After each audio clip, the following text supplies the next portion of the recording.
એ division police સ્ટેશનમાં એક બેન છે, એમના છોકરા જે માઇનોર છે એના પર સૃષ્ટિ વિરુદ્ધનું કૃત્ય કર્યું છે, તેમજ બીજા એક એમના મિત્ર છે માઇનોર, એમનો પણ સૃષ્ટિ વિરુદ્ધનું કૃત્ય કર્યું છે. એ બાબતે એમને ફરિયાદ આપેલી. એ 351(2) 54 તથા પોક્સો એક કલમ 6, 8, 12, 17 મુજબની ફરિયાદ છે. જે ફરિયાદ એ ડિવિઝન પોલીસ સ્ટેશનમાં દાખલ કરવામાં આવેલ છે અને હાલ તપાસ ચાલુ છે.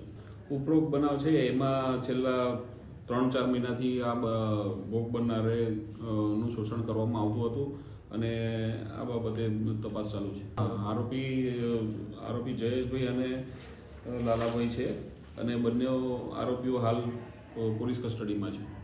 આ જે આરોપી છે એના જે પાણીનું જે જગ ભરવાનું કામ કરે છે એ જગ્યા પર એમની સ્થળ પર આ બનાવ છે અને